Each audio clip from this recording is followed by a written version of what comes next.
Hello students. पिछले class में हम लोग बात कर रहे थे कि कैसे डिफरेंशिएट किया जाता है।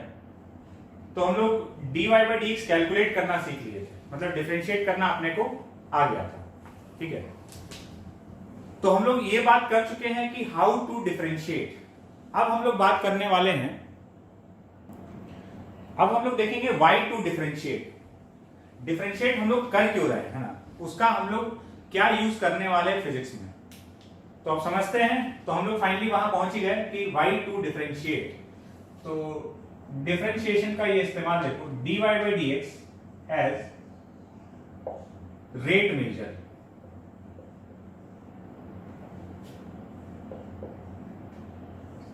dy by d x as rate measure. dy by d x का मतलब क्या है? dy बाई डी एक्स का मतलब ही रेट था, rate of change of y with respect to x। एक एग्जांपल देखते हैं, बात समझ में आएगा। क्वेश्चन लिखो,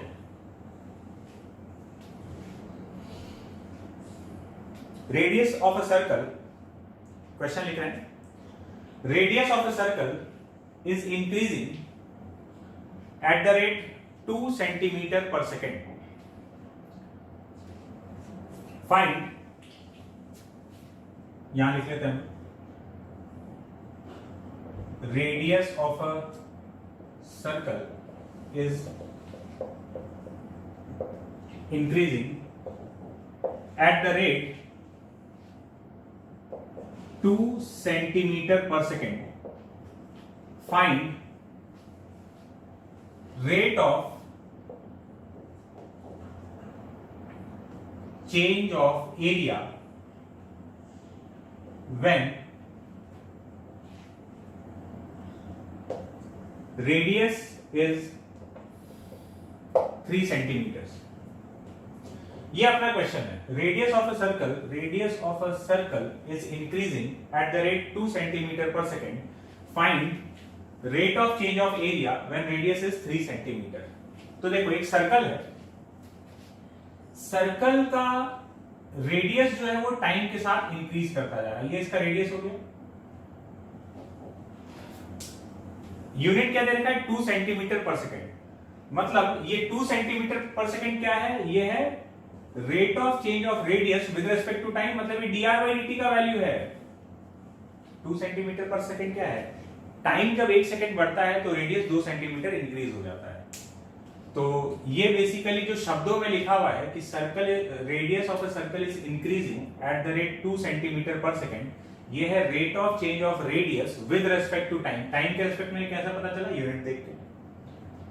और कुछ नहीं लिखा है तो बाय डिफॉल्ट वो टाइम के रिस्पेक्ट में ही होता है। तो dr बाई dt दिया हुआ है 2 centimetre per second. Find rate of change of area, मतलब हमसे क्या पूछा गया है, एरिया की चेंज होने का रेट, मतलब dA बाई dt कैलकुलेट कराना चाहता है। कब? जब रेडियस 3 सेंटीमीटर के बराबर है। इस समय देखो, तो अब हम क्या करेंगे, हमको dr बाई dt गिवन है और dA बाई dt पूछ रहा है। तो पहले हम एक रिलेशन लिखेंगे जो a और r को रिलेट करता हो। तो एरिया जो है वो रेडियस के टर्म्स में ये हो गया सर्कल का, a equals to pi r square. इसको हम डिफरेंशिएट कर देंगे विद रिस्पेक्ट टू t, तो ये वाला टर्म जनरेट हो जाएगा। अब यहां पे डिफरेंशिएशन, तो ध्यान रखना डिफरेंशिएशन दोनों साइड में किया जाता है। a का डिफरेंशिएशन 1, जो वेरिएबल है उसका चेंज ऊपर, जिसके रेस्पेक्ट में कर रहे हैं उसका चेंज नीचे। किसके रेस्पेक्ट में कर रहे हैं, t के रेस्पेक्ट में। फिर इसका डिफरेंशिएशन, तो पाई तो कांस्टेंट है, r स्क्वायर का डिफरेंशिएशन 2r, जो वेरिएबल है उसका चेंज ऊपर, जिसके रेस्पेक्ट में कर रहे हैं उसका चेंज नीचे। So dA by dt is equals to 2 pi r into dr by dt। ये आ गया। अब ये जो भी सामान है इन सबका वैल्यू इसमें पुट कर देते हैं। So dA by dt is equals to 2 pi, radius कितना है 3, और dr by dt rate of change of radius कितना है, वो है 2। तो ये dA बाई dt का वैल्यू कितना आ गया, dA बाई dt का वैल्यू आ गया 12 पाई, और यूनिट क्या होगा, एरिया सेंटीमीटर स्क्वायर में हो जाएगा, तो सेंटीमीटर स्क्वायर पर सेकेंड। इस रेट से एरिया इंक्रीज कर रहा है। अब एक बात समझना, ये जो 3 सेंटीमीटर दिया था इसका मतलब क्या? तुमसे पूछा कि जो बात बताने जा रहे हैं बहुत ध्यान से सुनने वाला है। तुमसे पूछा गया कि बताओ rate of change of area क्या है। तो rate of change of area का एक्सप्रेशन ये आया किस समय? जिस समय रेडियस का वैल्यू 3 सेंटीमीटर है, क्योंकि हर समय ये डीए बाई डी का वैल्यू अलग आने वाला है। मतलब जिस समय रेडियस 5 सेंटीमीटर होगा ये rate of change of area अलग आएगा। ठीक है, हर सेकंड में रेडियस 2 सेंटीमीटर बढ़ रहा है। रेडियस तो हर बार 2 सेंटीमीटर बढ़ रहा है, लेकिन उसके करस्पॉन्डिंग एरिया कितना बढ़ रहा होगा ये डिपेंड करता है कि उस समय सर्कल कितना बड़ा है।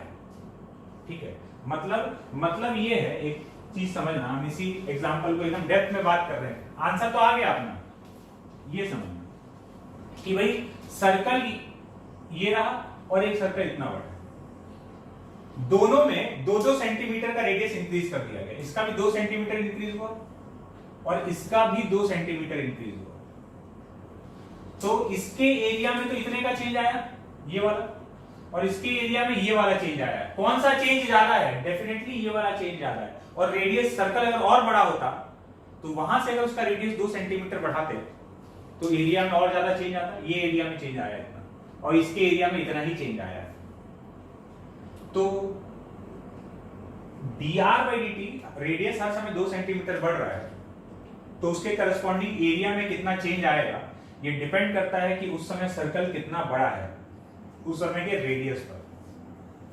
तो ये जो dA by dt है ये क्या बताता है? ये रेट तो दे रहा है, लेकिन कौन सा रेट दे रहा है पता है? इसको इंस्टेंटेनियस रेट भी बोलते हैं। ठीक है, dA by dt या dr by dt ये क्या है? Instantaneous rate. मतलब उस इंस्टेंट पर ये जो dA by dt आया है ना, dA by dt 12 pi centimetre square पर सेकेंड, ये rate of change of area है उस इंस्टेंट का। किस इंस्टेंट का? जिस इंस्टेंट पर रेडियस 3 सेंटीमीटर है। जिस इंस्टेंट पर रेडियस 3.5 सेंटीमीटर होगा उस समय का dA by dt कुछ और आएगा। तो ये जो डिफरेंशिएशन से हम लोग रेट लिख रहे हैं ना, ये रेट इंस्टेंटेनियस रेट है। हर इंस्टेंट का एक अलग वैल्यू हो सकता है। जैसे तुम जब गाड़ी चला रहे हो तो तुम्हारे स्पीडोमीटर में जो वेलोसिटी है, जो स्पीड शो कर रहा है, कभी 20 किलोमीटर पर आवर, कभी 25 किलोमीटर पर आवर, या कभी 30 kilometre per hour, 60 kilometre per hour, अलग अलग टाइम पे अलग अलग दिखा रहा है। तो वो क्या है? वो उस समय का इंस्टेंटेनियस स्पीड है, उस इंस्टेंट का वो रेट है तुम्हारा डिस्टेंस कवर करने का। मान लो तुम्हारा स्पीड किसी समय 25 किलोमीटर पर आवर है, मतलब वो उस इंस्टेंट का है। उस इंस्टेंट पर तुम इसमें उतना स्पीड रखे हुए हो, उस इंस्टेंट पर तुम्हारा रेट जो है, डिस्टेंस कवर करने का रेट 25 किलोमीटर पर आवर है। अगले इंस्टेंट पर वो कुछ ज्यादा हो सकता है, कुछ कम भी हो सकता है, डिपेंड करता है कि तुम ब्रेक लगाए हो या एक्सेलरेट किए हो।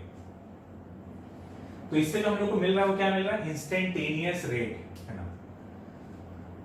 खाली dA by dt पूछ लेता rate of change of area क्या है ना, तो वो बताया है कि किस इंस्टेंट पर चाहिए?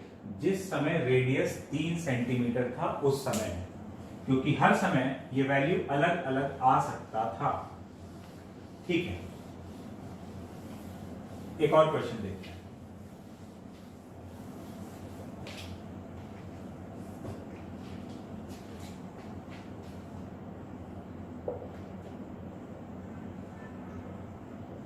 Radius of a sphere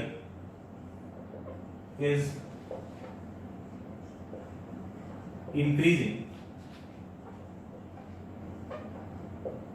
at the rate 3 centimeter per second. Find rate of change of volume of the sphere, rate of change of volume of the sphere when radius is 4 centimeter. When radius is 4 centimeters. तो एक sphere है, इस sphere का radius जो है वो increase कर रहा है 3 सेंटीमीटर पर सेकेंड से, मतलब dr/dt का वैल्यू दिया हुआ है 3। और क्या पूछा गया, rate of change of volume, volume किस रेट से इंक्रीज हो रहा है ये बताना है। किस समय, जिस समय रेडियस का वैल्यू 4 सेंटीमीटर के बराबर है उस समय बताना है कि rate of change of volume क्या है। तो सबसे पहले देखो, एक चीज के चेंज होने का रेट गिवन है और दूसरे चीज के चेंज होने का रेट पूछा है। तो पहले आपको क्या करना होगा, इन दोनों में एक रिलेशन लिखना होगा V और R में। तो वो रिलेशन हम लोग को पता है, volume is equals to 4/3 pi r cube, ठीक है। dV/dt इसको डिफरेंशिएट कर देंगे टाइम के रेस्पेक्ट में, तो v का डिफरेंशिएशन 1, साथ में क्या आ गया dV/dt, जो वेरिएबल है उसका चेंज ऊपर, जिसके रेस्पेक्ट में कर रहे हैं उसका चेंज नीचे। 4/3 पाई ये तो हो गया कांस्टेंट, r क्यूब का डिफरेंशिएशन 3r², साथ में dr/dt, क्यों, वेरिएबल r है उसका चेंज ऊपर, t के रेस्पेक्ट में कर रहे हैं तो उसका चेंज नीचे। तो अपने पास dV/dt का एक्सप्रेशन आ गया, dV/dt is equals to 4 pi r² into dr/dt।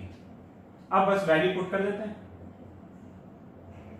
4 pi, r का वैल्यू है 4, तो 4 का स्क्वायर, और dr/dt का वैल्यू है 3, ये पुट कर दिया इसमें। तो dV/dt इज इक्वल्स टू, इसको कैलकुलेट कर लेंगे तो ये आ जाएगा 4 पाई इंटू 16 इंटू 3,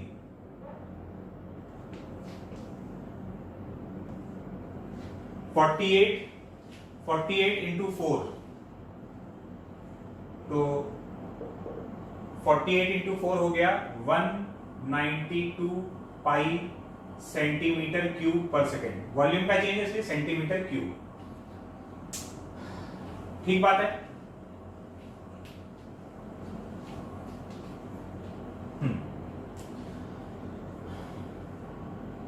तो ये आ गया rate of change of volume.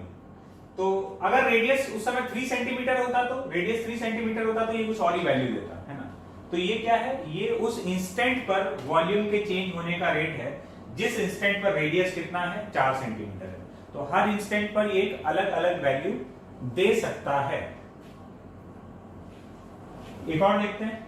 तो ये डिफरेंशिएशन अब समझ में आ रहा है क्या काम आ रहा है। डिफरेंशिएशन से हम लोग रेट कैलकुलेट कर पा रहे हैं, किसी एक चीज का रेट पता है, दूसरी चीज का रेट कैलकुलेट कर रहे हैं। और देखते हैं,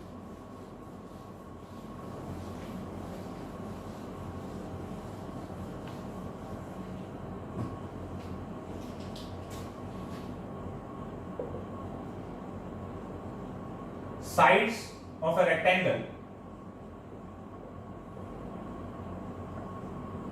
are x and y. X is increasing at the rate 4 centimeter per second and y is decreasing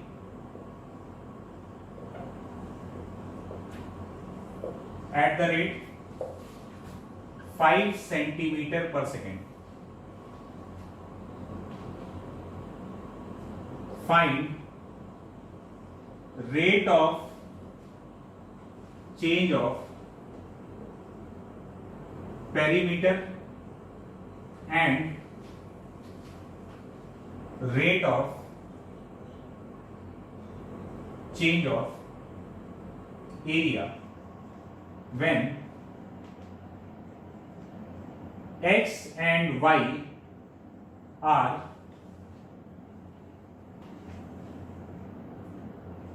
4 centimeter and 3 centimeter respectively.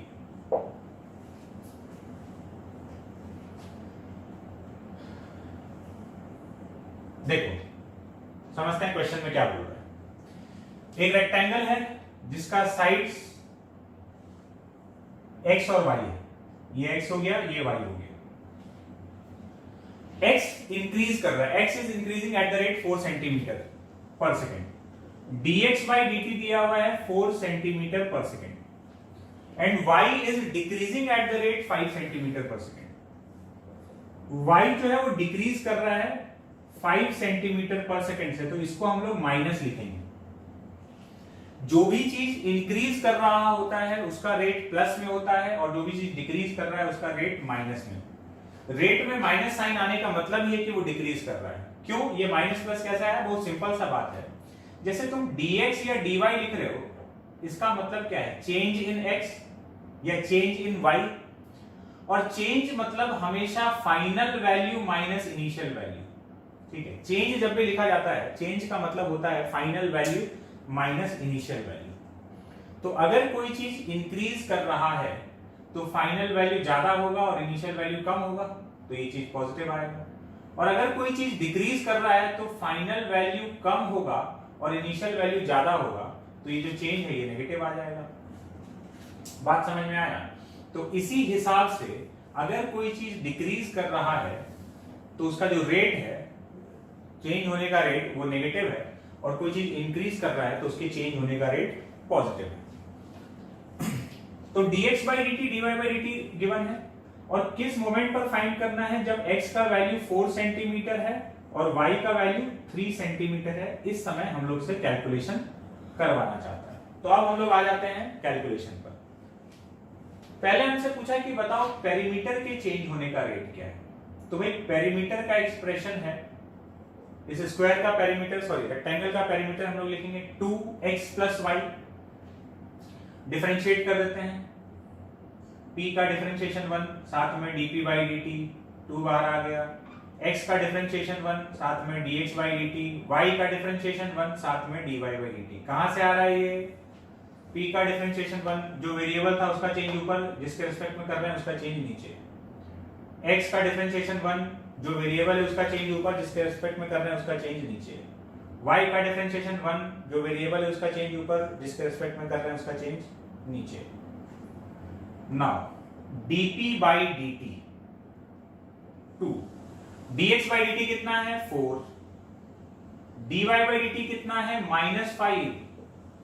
तो ये कितना आ गया? यहां -1 बचा, तो -2 centimetre per second. Rate of change of perimeter जो है वो -2 सेंटीमीटर पर सेकेंड आया। इसका मतलब ये हुआ कि जो पेरीमीटर है वो डिक्रीज कर रहा है। तुम्हारे रेक्टेंगल का एक साइड इंक्रीज हो रहा है और एक डिक्रीज हो रहा है। इसका जो परिणाम निकल रहा है, इसका जो रिजल्ट आ रहा है वो ये है कि ओवरऑल पेरीमीटर में चेंज जो है वो नेगेटिव है। मतलब पेरीमीटर जो है वो डिक्रीज कर रहा है। किस रेट से? 2 सेंटीमीटर पर सेकेंड से। ठीक है, एरिया की चेंज का बात किया जाए, इस कैलकुलेशन को हटाते हैं। एरिया के चेंज का बात किया जाए तो एरिया होगा x इंटू वाई रेक्टेंगल का, dA by dt। कहां से आया? a का डिफरेंशिएशन 1 जो वेरिएबल है उसका चेंज ऊपर, जिसके रिस्पेक्ट में कर रहे हैं उसका चेंज नीचे। अब ये मल्टीप्लिकेशन रूल से होगा, x को एज इट इज रखे, y का डिफरेंशिएशन 1 साथ में dy by dt प्लस अब y को एज इट इज रखे, x का डिफरेंशिएशन 1 साथ में dx by dt। तो ये आ गया, 1 को हटा सकते हैं, x into dy by dt plus y into dx by dt। तो dA by dt equal to x कितना है? x का वैल्यू है 4 सेंटीमीटर, dy by dt कितना है? -5 प्लस y का वैल्यू कितना है? 3, dx by dt कितना है? 4। So dA by dt is equals to -20, y कितना था? y था 3, -20 प्लस 12, तो ये आ गया -8 सेंटीमीटर स्क्वायर पर सेकेंड। एरिया का चेंज भी नेगेटिव आया है, मतलब एरिया भी डिक्रीज कर रहा है। कितने से? 8 सेंटीमीटर स्क्वायर पर सेकेंड से।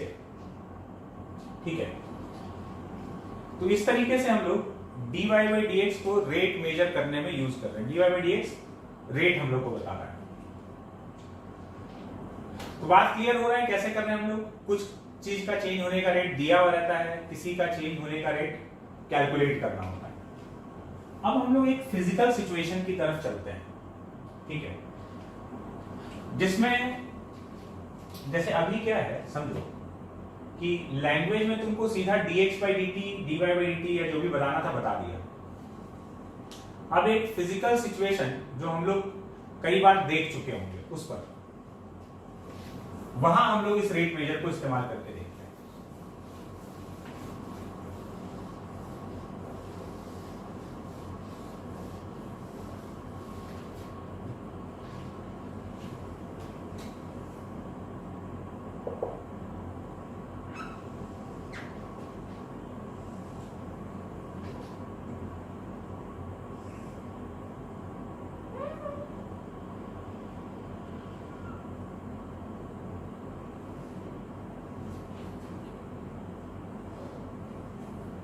देखो ये एक बॉल है, ये ग्राउंड, एक रॉड को ऐसे इंक्लाइन रखा गया है, ये है इसका पॉइंट ए, पॉइंट ए को इस तरफ ले जा रहे हैं v नॉट स्पीड से, ठीक है, पॉइंट ए का स्पीड दिया हुआ v नॉट, ये रहा पॉइंट बी, ये एंगल थीटा, जब ये पॉइंट ए आगे जा रहा होगा तो बी नीचे आ रहा होगा, थीटा भी चेंज होते जाएगा। क्वेश्चन है find speed of point B when theta equal to 60 degree. Point B का स्पीड हम लोग को बताना है जब थीटा का वैल्यू 60 डिग्री के बराबर है तब। सॉल्व करते हैं। देखो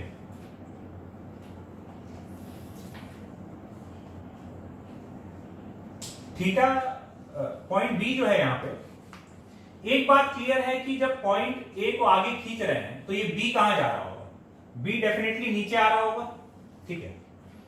तो हमको पॉइंट बी का स्पीड कैलकुलेट करना है, तो सबसे पहले हमको ये आइडेंटिफाई करना होगा कि हमको किस चीज के चेंज होने का रेट गिवन है और किसके चेंज होने का रेट हमको कैलकुलेट करना है।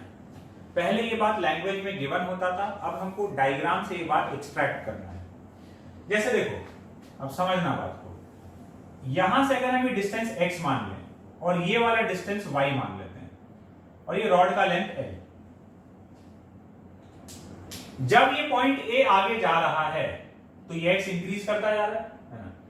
अगर ये पॉइंट a 5 सेंटीमीटर आगे गया तो x में कितने का चेंज आएगा, 5 सेंटीमीटर का आएगा। मतलब जो dx by dt है, x के चेंज होने का जो रेट है dx by dt, यही तो v नॉट है। इसका कोई वैल्यू होगा, मान लो इसका वैल्यू 4 सेंटीमीटर पर सेकेंड है, मतलब 1 सेकेंड में ये पॉइंट 4 सेंटीमीटर आगे जा रहा है, इसका मतलब 1 सेकेंड में x 4 सेंटीमीटर से इंक्रीज कर जा रहा है। तो जितना ये आगे जा रहा है, जिस रेट से ये आगे जा रहा है उसी रेट से x इंक्रीज कर रहा है, मतलब dx by dt v not है। अच्छा, पॉइंट भी नीचे आ रहा होगा, तो पॉइंट बी के नीचे आने का स्पीड मान लेते हैं v है। अगर ये v स्पीड से नीचे आ रहा है तो जितना ये नीचे आएगा y उतना ही कम होगा। अगर ये 2 सेंटीमीटर नीचे आया तो y 2 सेंटीमीटर से कम हो जाएगा। मतलब हमको अगर b का स्पीड कैलकुलेट करना है तो एक्चुअली में हमको क्या कैलकुलेट करना है, dy by dt का वैल्यू कैलकुलेट करना है। और किस समय कैलकुलेट करना है, क्योंकि हर समय ये वैल्यू अलग अलग हो सकता है, हमको उस समय कैलकुलेट करना है जब थीटा का वैल्यू किसके बराबर है, 60 डिग्री के बराबर है। ये काम अपना हो गया। इसका चेंज होने का रेट गिवन है, इसके चेंज होने का रेट कैलकुलेट करना है। किस इंस्टेंट पर, जिस इंस्टेंट पर थीटा का वैल्यू 60 डिग्री है। तो अब हम लोग क्या करेंगे, हम x और y में एक रिलेशन एस्टैब्लिश करेंगे ताकि उसको डिफरेंशिएट करने पर ये सब माल मसाला मिल सके। तो रिलेशन हम ऐसे लिख देंगे, एक्स स्क्वायर, पाइथागोरस अपना फेवरेट वाला, x square plus y square equal to l square. और अब इसको डिफरेंशिएट कर देते हैं, differentiate with respect to t. तो अब एक एक करके टर्म को करते हैं।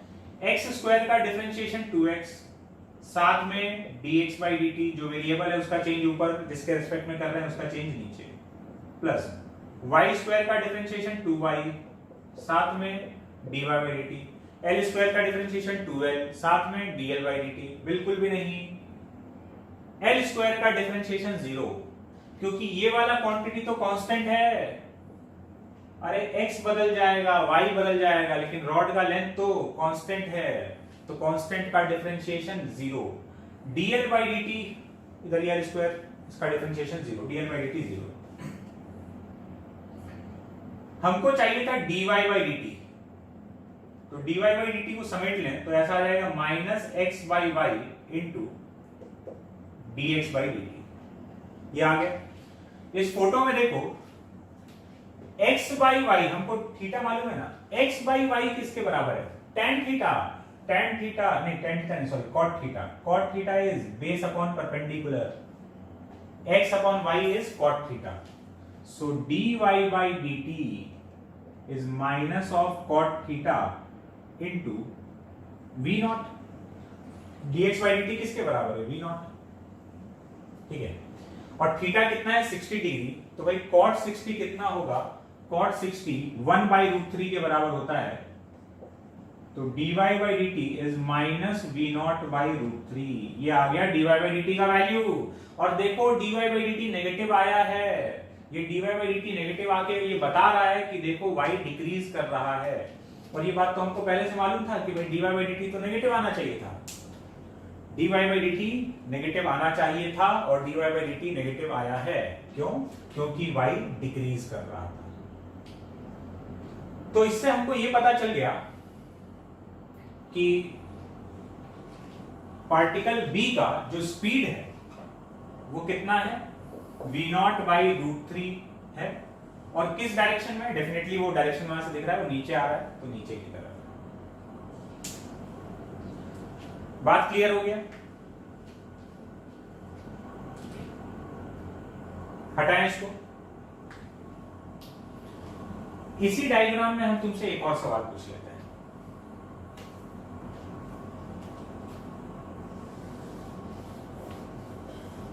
इसी क्वेश्चन का दूसरा पार्ट,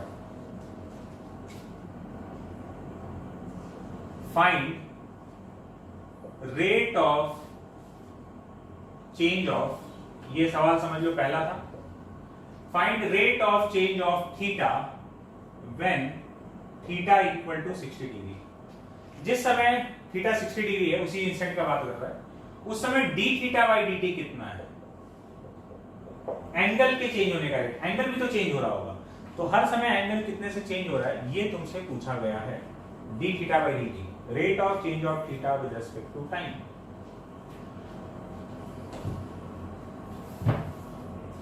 तो हमको dx by dt पता है, पहला पार्ट सॉल्व कर लिए हैं, इसलिए dy by dt भी पता है, नहीं तो पहले तक तो नहीं पता।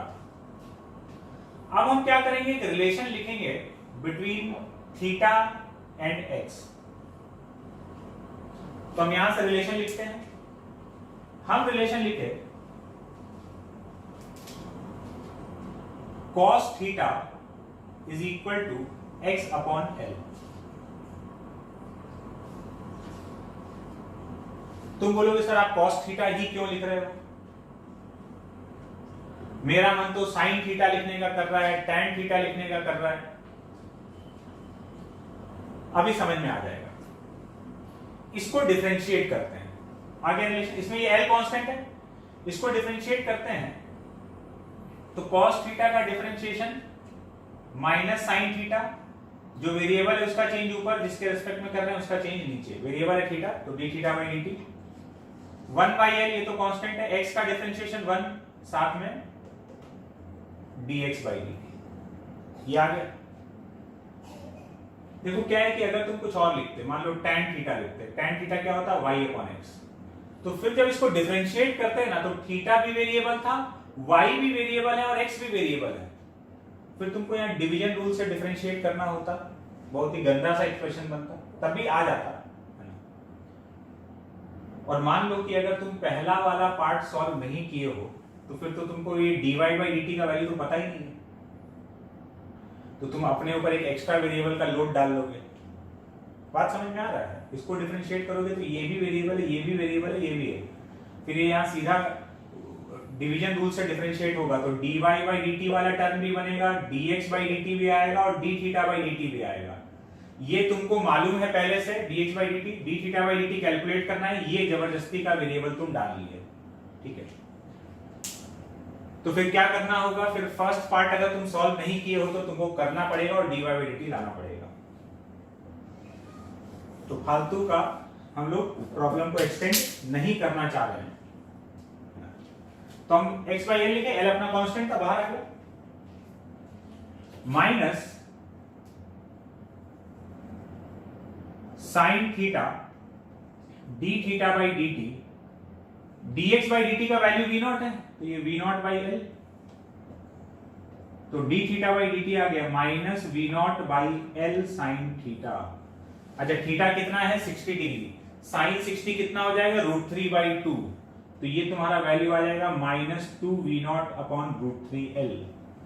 d थीटा बाई dt भी नेगेटिव आया है, d थीटा बाई dt इसलिए नेगेटिव आया है क्योंकि फोटो में देख लो थीटा तुम्हारा डिक्रीज कर रहा है, जैसे जैसे ये आगे जाएगा ये ऐसे हॉरिजॉन्टल होते जाएगा और थीटा का वैल्यू समय के साथ कम हो रहा है, इसीलिए d theta by dt negative है, ठीक है। तो हटाते हैं इस मजेदार प्रॉब्लम को और चलते हैं आगे।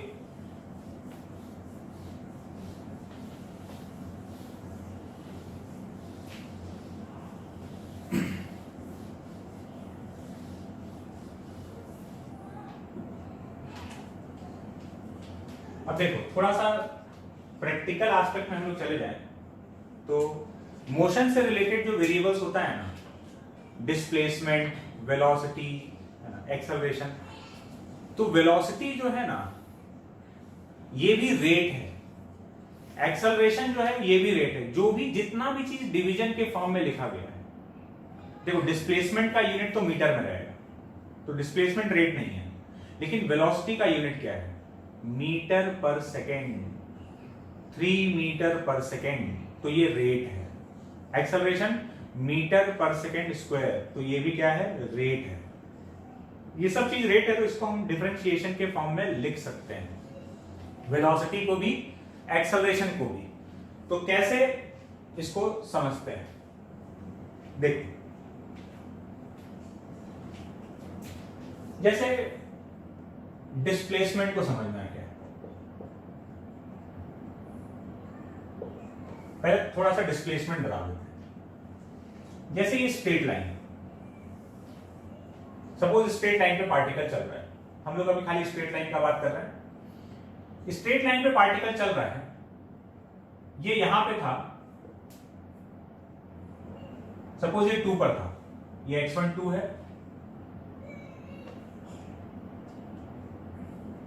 ये इनिशियल पोजीशन 2 और ये फाइनल पोजीशन इसका मान लो 7 है।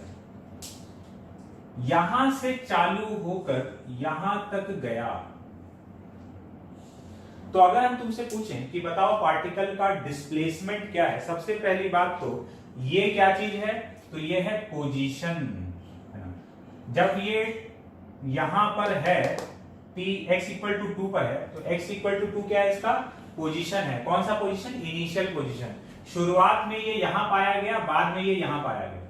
x इक्वल टू 7 पे चला गया तो इसका डिस्प्लेसमेंट 7 नहीं हुआ, इसका क्या 7 है, पोजीशन 7 है।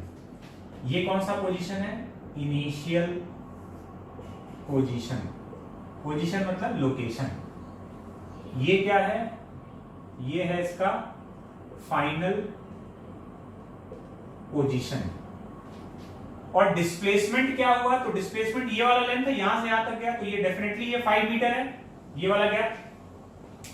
तो डिस्प्लेसमेंट को हम क्या लिख सकते हैं, इन दोनों के बीच का गैप। तो फाइनल पोजीशन ये मान लो 0 था ओरिजिन, तो यहां से यहां तक का डिस्टेंस 7 है, यहां से यहां तक का डिस्टेंस 7 है और यहां से यहां तक का डिस्टेंस 2 है, तो इतना चला है।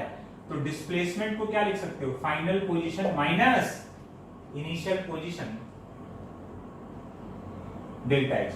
अभी हम डिफरेंशिएशन को बहुत गजब तरीके से रिलेट करने वाले हैं थोड़ी देर। समझ में आया? तो डिस्प्लेसमेंट को हम लोग क्या लिख सकते हैं, ये अपना डिस्प्लेसमेंट हो गया। डिस्प्लेसमेंट क्या है? Shortest gap between initial and final point.